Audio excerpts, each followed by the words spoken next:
a PR problem. Okay. A sustainability, Greta in 2020, not green problem. Agree or disagree? Completely disagree. Go on. So I think the big thing we have to remember is this is the most secure computing network in the world, right? So it is going to take electricity or power consumption in order to power that security. But the beauty of it is the miners, this decentralized group of people who are financially incentivized to provide that security through computing power, they have to go find the cheapest power sources, right? That's how they make money, is that there's a spread there for them. And so ultimately what they're going to do is seek out cheap energy sources, which is renewable energy. And so what we tend to see around the globe is people seeking that out. Yeah, what we just see is we see people looking for the cheapest power, which is renewable power.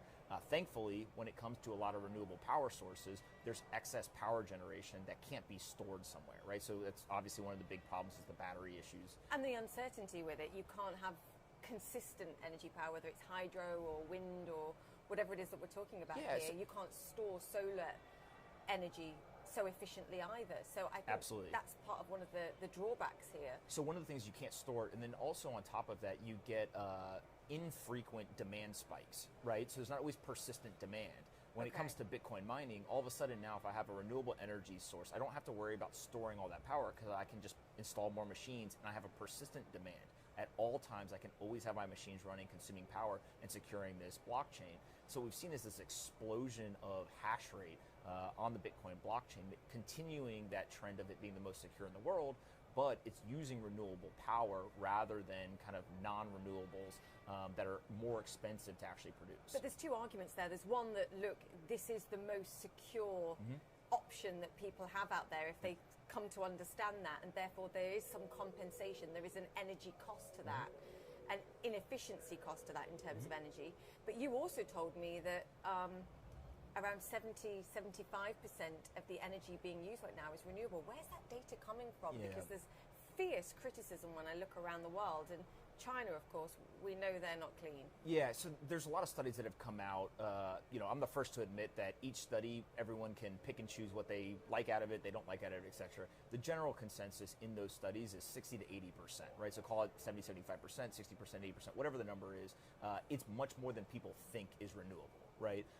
And on top of that, where we see dollars flowing from the investment community is into these renewable-based solutions, right? So whether it's things around hydro, solar, I've talked to a lot of people about using nuclear power plants. They have excess power generation, they can't store it. Well, all of a sudden, if it's actually cheaper and cleaner to use, could you start to use the nuclear power?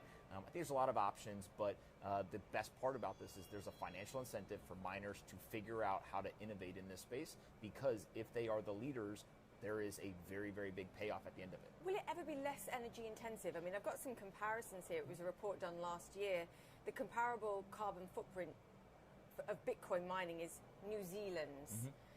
Electrical energy use comparable to the power consumption in Chile. E-waste generation comparable to Luxembourg. Nation states in terms of energy consumption here and carbon footprint. Can it improve that? Or you're saying it doesn't matter, it doesn't have to, as long as it's renewable energy that's being used? Well, I think it's two things, right? So one is renewable makes that story very different than if it wasn't. It does.